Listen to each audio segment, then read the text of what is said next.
buenas a todos, somos Rote y Síncope. Muy buenas. Y antes de empezar este vídeo quiero dar las gracias enormes y gigantescas a los miembros de la comunidad podrida por un pedazo de regalo que podéis ver por ahí, que os estaré poniendo en pantalla, que nos han hecho por el especial 100.000 y a la vez por la entrevista de Marian Dora. De verdad que muchísimas gracias, nos ha hecho una ilusión tremenda ser parte de un póster de una de las películas pues que más nos ha gustado en este canal. Desde luego este va a ser nuestro póster único personalizado, Sí. de una película también, pues bueno, pues que significa algo para nosotros. Pero hoy vamos a hablar de una película muchísimo más mainstream, una película que nos lleváis pidiendo tremendo tiempo. Lleváis mucho tiempo pidiendo que hablemos de Sinister o Sinister. Ya sabéis que hemos hablado de otras películas mainstream como ha sido Expediente Warren, toda la saga, o Insidious, las 4 películas, y nos faltaba pues hablar de Sinister, una de las más importantes de la década del 2010. Y es que revisándola me he dado cuenta de lo realmente importante que fue esta película en ese momento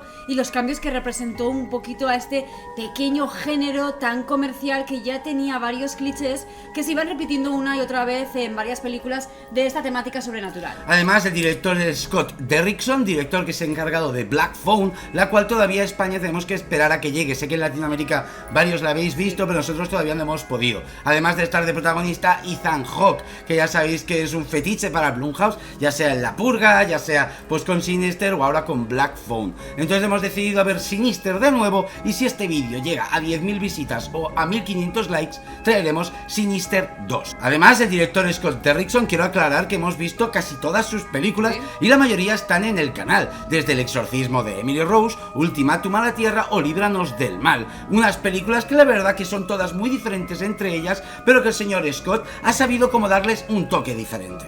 Pero como sabemos que la mayoría habéis visto Sinister, sí que es verdad que os pondremos un poquito en contexto y hablaremos también de las cintas, lo que hizo más famosa a esta película. Y es que el formato es parte importante del éxito de esta película, porque no solamente se mezcla ese formato normal de grabar y de rodar unas películas, sino que nos aderezan todo eso y lo amenizan y también lo aterrorizan con una especie de introducción ahí del found footage, de las películas o los metrajes encontrados, sí, que veremos en formato de Super 8 y que será pues lo más siniestro de toda la película. En esta cinta nos encontramos al protagonista Ethan Hawke, que es un periodista y escritor que tuvo un solo éxito hace 10 años, Sangre en Kentucky, un libro que escribió sobre un caso de un asesino en serie real que todavía estaba en libertad y que gracias a su libro pues pudo la policía detener. Gracias a ese exitazo siguió escribiendo libros de la misma temática, mudándose con su familia a casas donde habían ocurrido crímenes reales. A casas o por lo menos pueblos o barrios, a zonas donde habían ocurrido crímenes reales, para así pues eso, sentirse más cercano a toda esta historia y poder escribir más fervientemente esas historias criminales. Incluso después de ese gran éxito, varios de sus libros, por culpa de haberlos escrito, pues consiguió que liberaran a algunos asesinos convictos que al parecer por sus libros pues a la policía se le cuestionó las pruebas que los incriminaran, lo que consiguió que este escritor fuera una persona rechazada por la sociedad y, como decimos, nunca consiguió tener un nuevo éxito. Así que veremos la desesperación y cómo el alcohol juega una gran parte de la vida de este hombre. Vamos, que básicamente es un escritor frustrado que vive de su único y primer éxito hace 10 años y que quiere escribir otro nuevo libro sobre un asesinato, sobre una historia criminal que le dé el mismo éxito y la misma estabilidad económica que consiguió con ese primer libro de Sangre en Kentucky. En Sinister pues veremos cómo se ha mudado con su hijo, su hija y su mujer a una casa a la cual ellos no saben que ha ocurrido un terrible crimen, el que podremos ver en la primera cinta de la película, que es esa familia ahorcada en un árbol. La cinta en cuestión se llama Diversión Familiar y data del año 2011. Así comienza esta película, con esa cinta en Super 8 donde vemos a 4 miembros, entenderemos más adelante, de una misma familia, y un ente desconocido, fantasmagórico, que no vemos, que será el encargado de cortar una rama o de mover una rama que haga contrapeso y por lo tanto provocando el ahorcamiento de estos 4 miembros de la familia. Más adelante nos enteraremos de que esa familia estaba compuesta por 5 miembros y que Stephanie, la niña que falta, es la niña desaparecida y en la cual de primeras Eli, nuestro escritor protagonista, va a basar sus investigaciones para escribir ese libro. Esta cinta de Super 8 es brutal y ya le da el título a la película de Siniestro, porque la verdad es que da bastante mal rollo y bastante incomodidad, y por cierto fueron estas escenas y estas cintas de Super 8 las que dieron a la película esa calificación de no recomendada para menores de 18 años. Sí. Así que empezar así esta película es toda una valentía, presentarla así y ver qué es la parte más terrorífica que vamos a ver aquí. Es curioso que una película que no tiene ningún desnudo y que prácticamente no veremos nada de sangre, muy poca, ninguna escena visceral, consiga la clasificación más 18. Ya sabéis que normalmente intentan bajar la calificación de estas películas para que todo el mundo pueda ir a verlas a un público más grande. En este caso decidieron hacerlo a la inversa. Exacto, yo creo que aquí el marketing fue todo lo contrario y le salió bastante bien la jugada. Nuestro amigo Eli, mientras está guardando cajas de esta mudanza en el desván, encontrará una caja vieja, una caja con un montón de cintas Super 8, que serán las grandes protagonistas de esta película. Sí que es cierto que hay un detalle en la cinta en la que se encuentra un escorpión negro en el desván que él mismo aplastará con la caja de la mudanza, que más tarde en la película nos contarán que en realidad ese escorpión es el símbolo de nuestro amigo Bughuul, el ente que es protagonista de esta película. O también conocido como Mr. Boogie, dependiendo si queremos saber su nombre personificado o queremos saber su versión de nombre más demoníaco. Quiero llegar a este punto diciendo que no vamos a tener en cuenta la 2 todavía. Todos la hemos visto y sabemos mucha más información, pero hablaremos solo de lo que nos han presentado en Sinister 1. En este punto de la película iremos conociendo un poco a nuestros protagonistas, tanto a Tracy, la mujer del prota, y sus dos hijos, Trevor y la chica que la verdad no me acuerdo porque la verdad tampoco sale mucho en la película hasta ya llegados el último tercio. Llegados a este punto, la película así como introducción se centrará bastante en Ellie, nuestro protagonista, y sobre todo en esa caja de home movies, que por cierto la película se debería haber llamado así, home movies. Y la verdad es que irán directamente al grano porque nos irán contando cuál es el contenido de cada una de esas cintas, ya que Ellie irá poniendo uno a una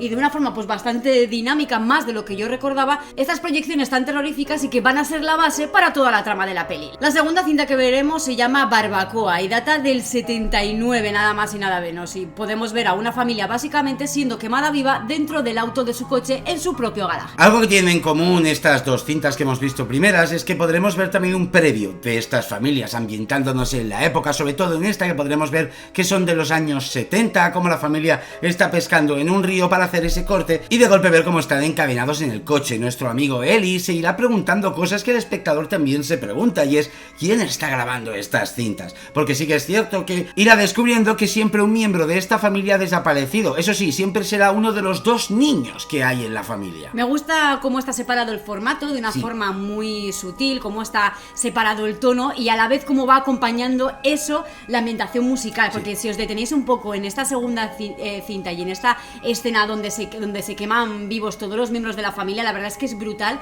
la intensidad sonora y el mal rollo y la perturbación que genera esa música, una música que ya os digo que se irá repitiendo a lo largo de la película de una forma más o menos descarada, pero que habrá sobre todo ciertas escenas que destacaremos más adelante donde está muy muy presente y juega el papel más importante del terror, una de las características por las que Sinister se hizo famosa, porque hizo un magnífico uso del sonido, tanto como hacen los videojuegos de terror actual en este momento. Pero no siempre va a ser bueno el sonido, pero eso lo hablaremos un poquito más adelante, porque Sinister la verdad que tiene tanto cosas buenísimas como algunos pequeños detalles que hicieron que a día de hoy todavía se ve un poco regulera. Y por cierto, en esta segunda cinta será cuando veremos por primera vez el famoso símbolo de la película, en concreto pintado en el capó del coche. Sin perder tiempo, nuestro amigo Eli seguirá viendo esas cintas y pondrá la que creo que es la favorita de muchos, al menos la mía. Al menos es la más recordada de todas, es como la que más identidad da a la película, más que incluso la primera, que es curioso. Se trata de Fiesta en la piscina, una película del 66. Exactamente, donde también podremos ver pues una familia jugando en la piscina de casa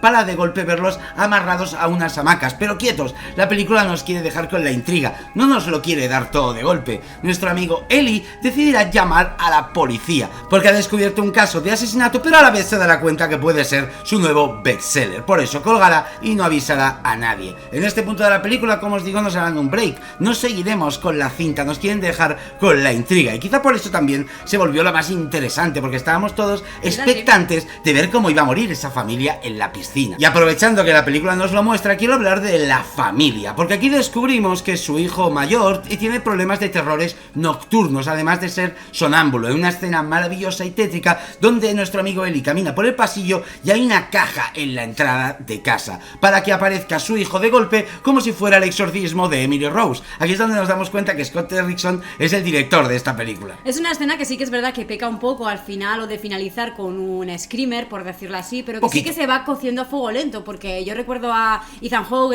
en el pasillo mirando esa caja como con miedo, temeroso, sorprendido, incrédulo, ¿no? Con una mezcla de sensaciones para este punto de la película pues normal, y esa caja se va moviendo, se mueve un poquito con sutileza hasta que aparece el hijo de ahí de la nada con esa típica subida de volumen, que son estos clichés de Screamer que mantiene esta película en ciertos puntos de la trama y que pueden funcionar más o menos. A mí en caso, en esta me funcionó y no me molestó para nada ese sobresalto, más que nada por la imagen una vez más tan perturbadora y siniestra que tenemos de ese hijo mayor, de Trevor, ¿no? Que como bien has contado, parece que hace años ya desarrolló terrores nocturnos, pero que era un problema que ya se había solucionado. Lo que pasa que parece que ha vuelto a flote otra vez y a aflorar por el estrés que genera un poco la mudanza, el cambio de colegio, cambio de amigos y simplemente el cambio de vida cotidiana. Nuestro amigo Eli pues volverá a la sala de su despacho después de acostar a su hijo para acabar esta cinta, descubriéndonos de nuevo al espectador algo que no habíamos visto, y es este ser, el Mr. Google,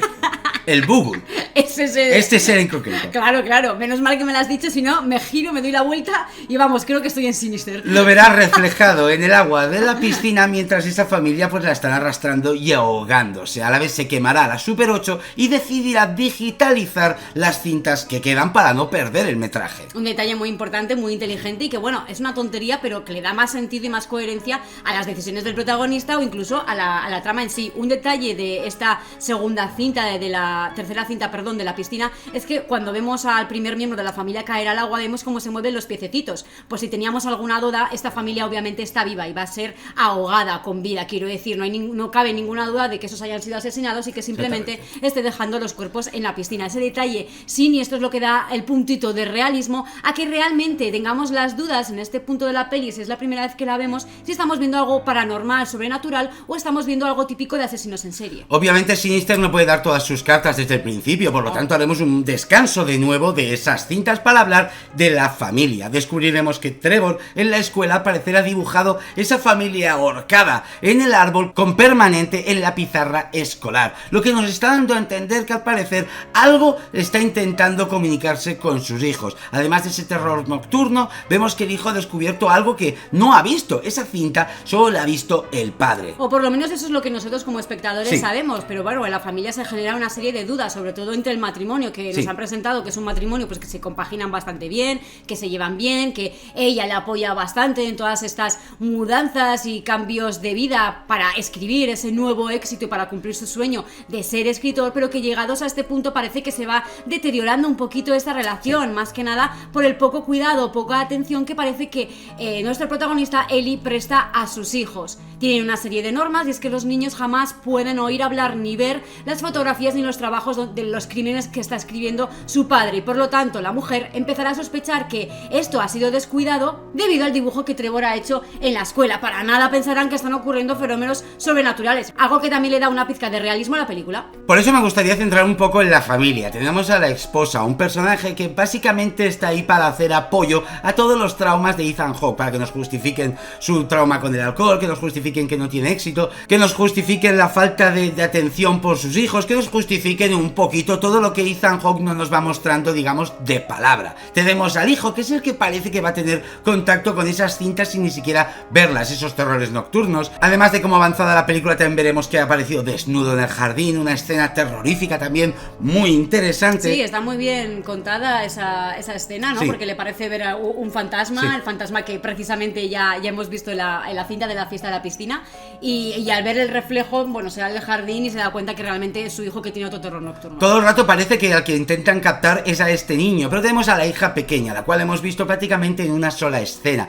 Una escena en la que le han dicho que solo puede pintar las paredes de su habitación, ninguna más de la casa. Esa niña, a la cual cariñosamente hemos llamado Benjamin Button porque parece una señora mayor, no tendrá prácticamente protagonismo en toda la película hasta el tercio final. Y esto es una de las cosas que a mí me cabrean de Sinister. El hecho de que toda la película pasamos con el niño mayor, sus terrores nocturnos que ha dibujado en la escuela, y la niña prácticamente está ahí de decoración. Mientras desayunan, está ahí. Mientras se van a la escuela, está ahí. Cuando llegan a casa, está ahí. Pero es un personaje que no aporta nada de nada hasta el tercio final. Yo estoy de acuerdo contigo, pero tampoco he tenido esa percepción, no he tenido tan presente a Trevor, no he visto tan protagonista a Trevor en la primera parte de la peli, tampoco he notado la ausencia de la niña, que estoy de acuerdo en que no se ha visto prácticamente nada, o lo que se ha visto de ella era más de lo mismo, ¿no? Que era una niña artista, con mucha imaginación y libertad creativa y que tenía que pintar exclusivamente en las paredes de la habitación. Hay una escena con un screamer donde está hablando con uno de los fantasmas, que hablaremos posteriormente,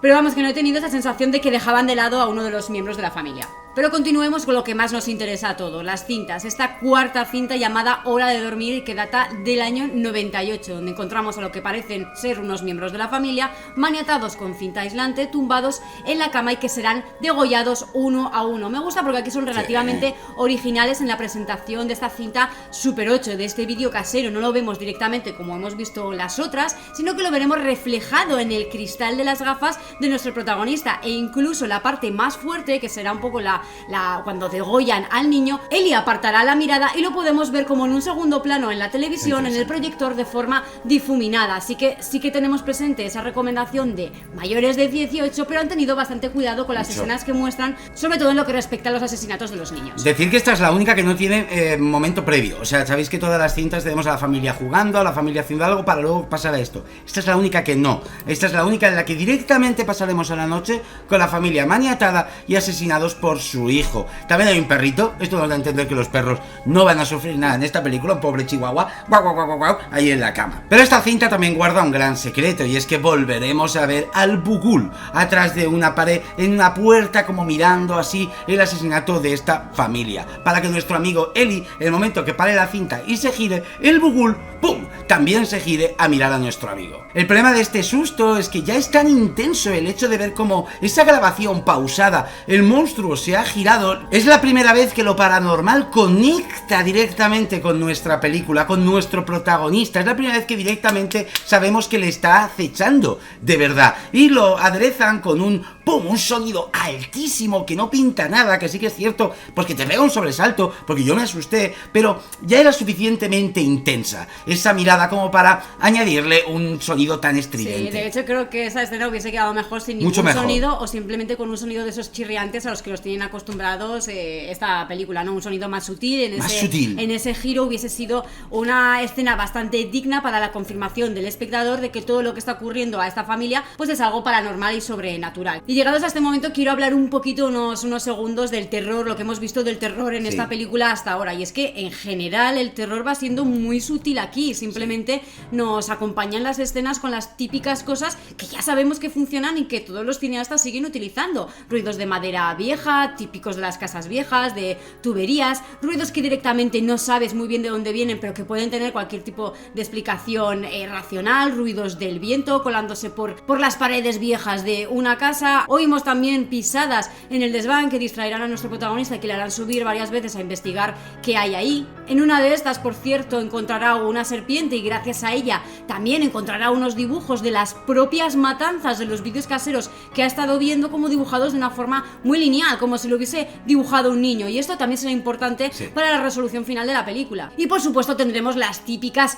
idas de la luz, donde de repente, de la nada, las luces de la lamparita y de toda la casa parecen no funcionar y nuestro protagonista tiene que investigar a oscuras. No encontrará una linterna en un cajón. Esta película es del 2012 y directamente utilizará la luz de la linterna de su móvil, lo que también le permitirá grabar determinadas escenas que serán importantes más adelante, como por ejemplo ese momento donde cede uno de los tablones del desván y donde nuestro protagonista Ellie cae al suelo, motivo por el cual decidirán por fin esta familia llamar a la policía. Antes de hablar del policía, uno de los mejores personajes de esta película, el policía tal y tal, quiero hablar también del terror, la atmósfera que tiene esta cinta, porque algo que me gusta mucho es como dentro de una película que se ve moderna, una película de 2012, conocemos a un personaje que nos recordará y nos trasladará a más de uno al Overlook, nos trasladará al Resplandor, ese escritor frustrado que no tiene idea si exactamente esos fantasmas son fantasmas del pasado que le están persiguiendo por la frustración de no saber cómo enderezar su vida, el alcohol, la familia, un poco toda esa frustración que tiene, a la vez que esas cintas Super 8 se pueden ver muy modernas, son cintas, es verdad, de hace 60 o 50 años, pero que al digitalizarlas o la forma de mostrárnoslas, con todos los elementos tecnológicos que este señor tiene alrededor, un portátil, nos da una ambigüedad que a mí me gusta mucho como atmósfera, esa oscuridad de la casa, esa oscuridad del proyector en una sábana, esa casa que está en un lugar apacible, está en un pueblo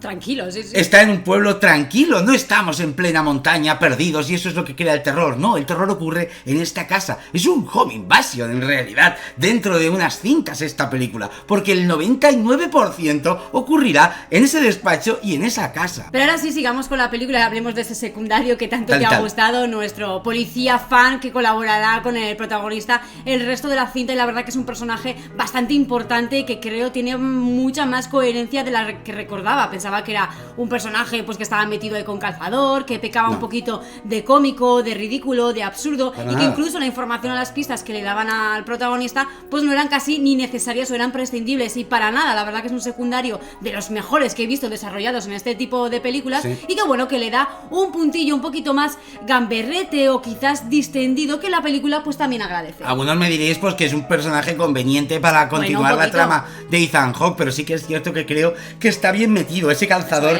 encaja perfectamente. Nuestro amigo ha estudiado criminología, que es lo que le dice al propio Ethan. ¿Qué te crees, que porque soy un policía de pueblo no tengo estudios? Tengo un graduado de criminología y sé cuando los patrones encajan, y sé que estás investigando algo turbio, de unos asesinatos reales. Esto hará que los dos se alíen, porque le prometerá que le hará una dedicatoria en su próximo libro como el policía tal y tal que le ayudó en la investigación. A la vez, gracias a este policía, también tendremos contacto con un antiguo profesor de la universidad que tuvo este señor, que es ocultista, o estudia ocultismo. Ocultismo de forma antropológica o de forma científica, o sea, no es que el hombre sea ocultista. Exacto, es como un historiador, del paganismo, de culturas que hacían rituales muertas, ocultistas, exacto, y que tiene bastante información, en principio objetiva, de un poco la simbología y todas las cosas extrañas que están viviendo esta familia y que acompañan también al policía. Así que este personaje secundario también aparecerá en un momento determinado de la película para darnos cierta información, explicarnos quién es ese demonio y quién es ese Mr. Boogie, pero de forma,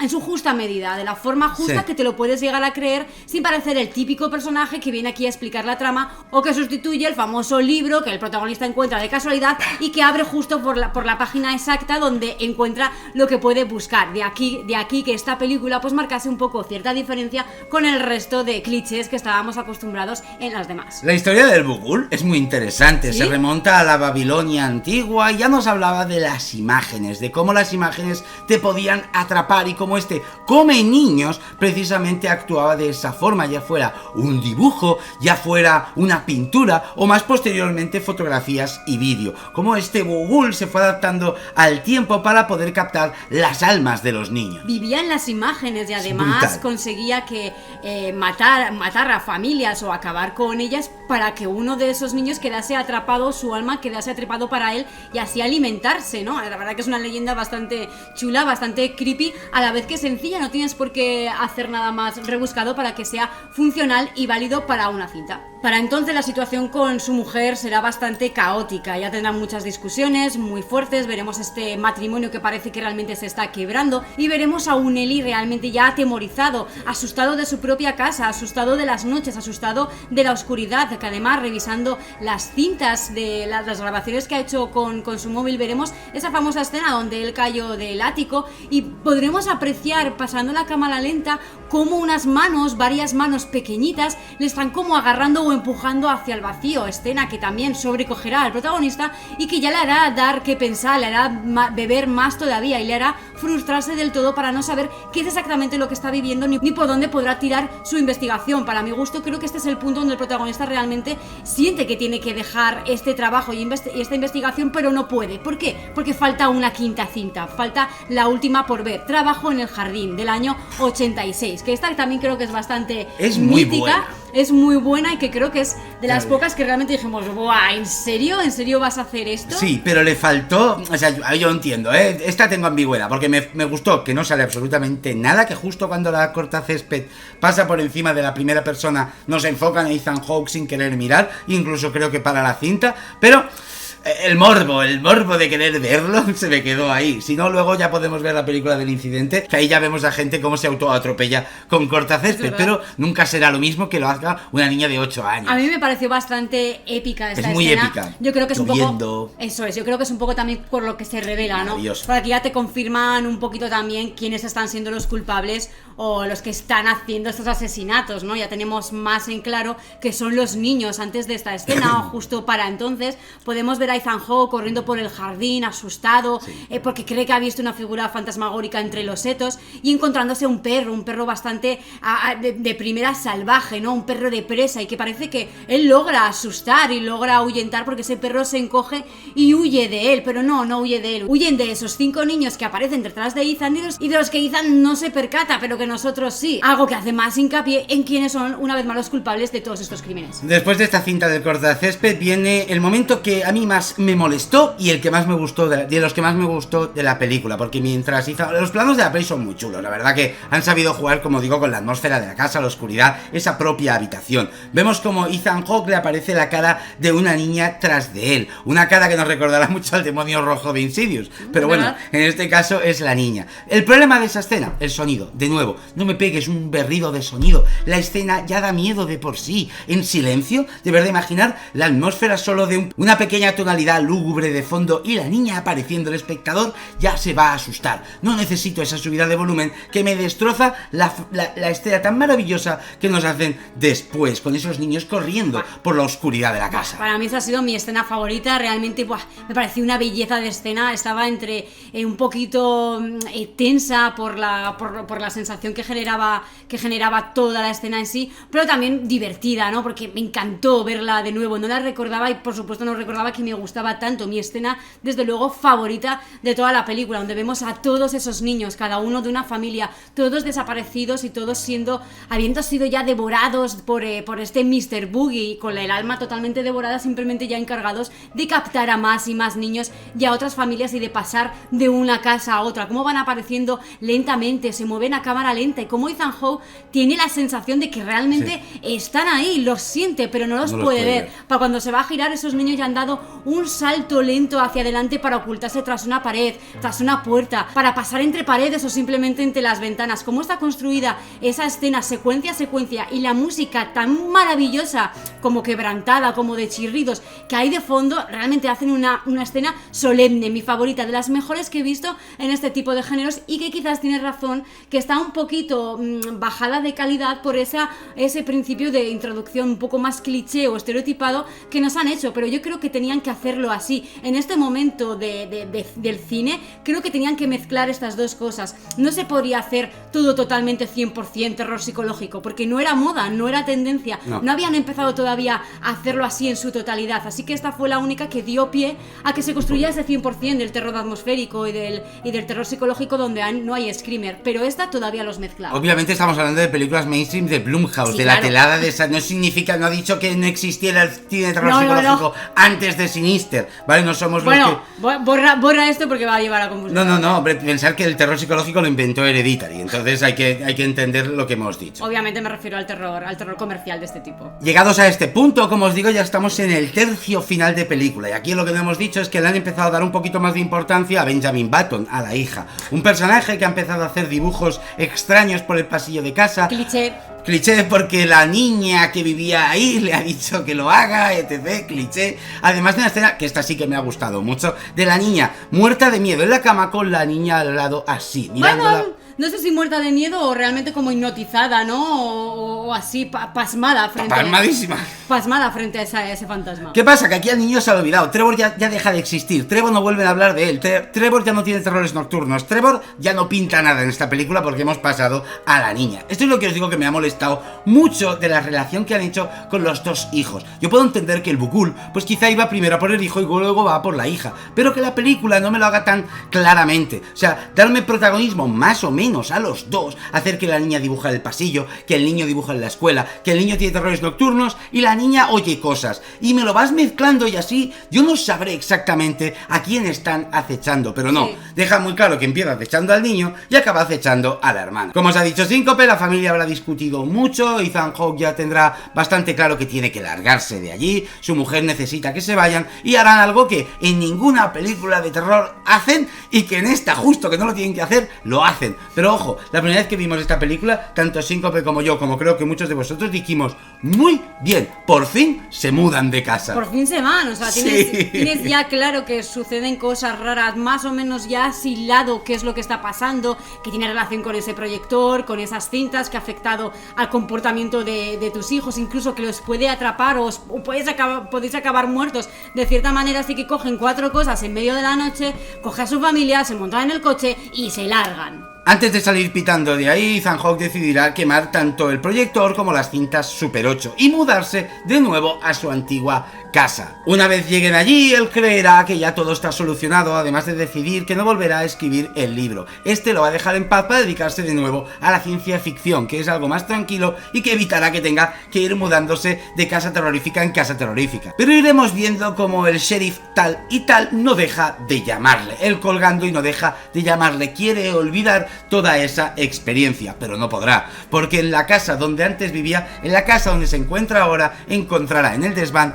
de nuevo la caja con el proyector. La caja con las home movies, parece que le ha perseguido hasta allí, las ha quemado pero no sabe cómo están ahí, algo que descuadrará totalmente la mente y la estabilidad del protagonista y que además al abrir la caja descubrirá que es algo más de lo que ya tenía. Hay unas pequeñas cintas de Super 8 que son las versiones extendidas de cada cinta, algo que realmente acojonará a nuestro protagonista. Estas versiones las veremos un poquito más adelante ya para el desenlace de la peli y simplemente contendrán lo que ya sabemos, el secreto, la revelación final, donde estos niños, cada uno de los desaparecidos de cada familia, aparecerán en pantalla con esta cámara en mano, dándonos a entender que han sido ellos quienes han matado y quienes han grabado la escena y haciendo un gesto a pantalla a nosotros como espectadores, mandándonos callar. Pero además de esta revelación, cuando decide cogerle el teléfono al sheriff tal y tal, descubrirá que ha cometido el peor error que podía hacer, y era mudarse de casa, ya que lo que tienen en común todas esas familias es que los ataques fueron después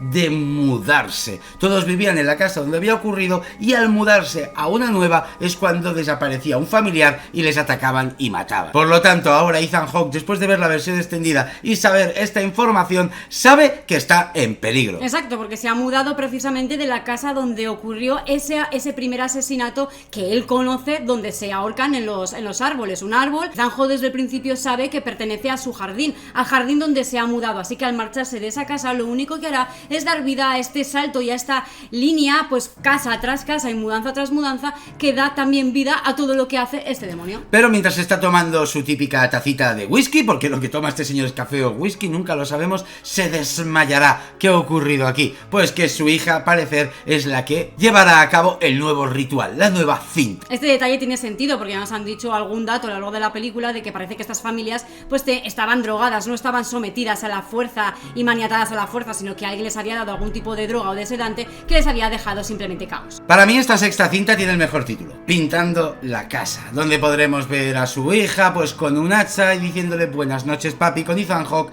maniatado y su esposa también en el suelo. Les cortará la cabeza, todo esto lo sabemos por el dibujito que hará la niña en la caja y dejando todas las paredes del comedor, del piso de arriba, todo rojo, todo pintando la casa. Exacto, todo salpicado de sangre, con dibujos más o menos infantiles también, o del propio símbolo del Bugulu por toda la casa, de ahí el nombre de la cinta. Tengo la duda de si aquí se ve a Trevor o no maniatado en el Trevor suelo, no se ve. o solamente se ve al matrimonio. Una vez más, igual nos quedamos un poco con ganas de ver el asesinato de la niña. No lo vemos, no nos lo muestran, solamente el resultado final, como han hecho en unas cuantas escenas a lo largo de la peli. Y es que a pesar de una vez más tener esa recomendación para mayores de 18, no es tan fuerte esta película para que más o menos todos los públicos la puedan ver a pesar de esa recomendación un poco para mayores de edad. La película acaba aquí con un final bastante abrupto para mi gusto, pero que esta vez lo digo como algo positivo. La película simplemente, pum, acaba y ya está. La niña se encuentra con el resto de fantasmas, quienes desde el proyector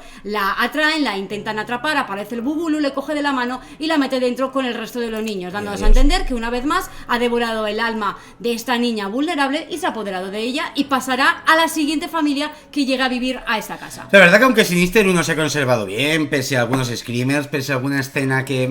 pese a algunos argumentos de personajes convenientes de que aparecen, desaparecen, o están ahí o no están ahí, es una película que yo recomiendo para quien no la ha visto verla, sobre todo, y quien hace tiempo que no la ve, que la vuelva a ver. La verdad que se ve a gusto Sinister 1. La que yo tengo más dudas es con Sinister 2. Yo Sinister 2 no la recuerdo, así que la voy a ver sin ningún tipo de pretensiones, pero tampoco ya pensando que era mala y que no nos gustó, porque también tengo la sensación de que vimos Sinister esta primera parte hace tiempo y que nos pareció muy sin más, como que no ha envejecido bien, y sin embargo esta vez que la he visto, pues la verdad es que la he disfrutado bastante y yo le voy a cascar un 7. Un 7, ¿eh? Sí, me ha gustado mucho el recuerdo de ella y sé por qué marcó lo que marcó y generó lo que generó en su momento, porque es la favorita de muchos o la mejor valorada para muchos de esta categoría un poco del terror más comercial o más mainstream. Yo le voy a poner un 8, yo le pongo más que 5, pero la verdad que a mí el temática de las cintas, que sean Super 8 y que sea escritor, como os digo, en una época moderna, esa ambigüedad de épocas bien metida y con sentido y que no sea por pura nostalgia, la verdad que a mí me compra. Además que el monstruo es un ser silencioso, un ser que aunque sea paranormal, me gusta cómo está introducido, por eso creo que Sinister 2 a mí se me fue un poquito de las manos. Sí que es cierto que hay muchas más cintas y eso es lo más divertido de Sinister 2, pero el concepto lo rescato más en esta que en ninguna otra. Quizás la trama tiene un poco más de sentido y más coherencia aquí, quizás en la segunda parte, como lo que más éxito tuvo fue esa introducción de esas cintas encontradas, esa mezcla un poco de formatos, funcionó mucho al espectador, pues quizás intentaron explotar más esa parte y comercializar más esa parte, que es lo que es la trama o la historia sobrenatural en sí, que quizás la dejaron un poquito más de lado. Veremos qué pasa en la segunda parte, si llegamos a esos 1500 o 2000 likes, no sé cuántos has pedido, pero bueno, darle bastante, comentar, ya sabéis que esas cosas generan más algoritmo en YouTube y puede recomendar un poquito más nuestros vídeos. Esperemos que hayáis disfrutado de la película y comentarnos lo que queráis, vuestra escena favorita, vuestra cinta favorita, y contarnos si queréis alguna experiencia sobrenatural o inexplicable que hayáis tenido en vuestras casas. Si vais a matar a vuestra familia, ¿cómo lo haríais? ¿Qué tipo de cinta haríais? ¿Con la casa que tengáis o el tipo de familia que tengáis? Contárnoslo, que será interesante también saberlo. Nos vemos en Black Phone. Gracias a los miembros, a los Patreons, a los nuevos subs de siempre. A ti, Síncope, ¿Cómo se me tiro? a Scott Derrickson y a Ethan Hawke, que son unos cracks. Nos vemos en la siguiente. Venga, Gur.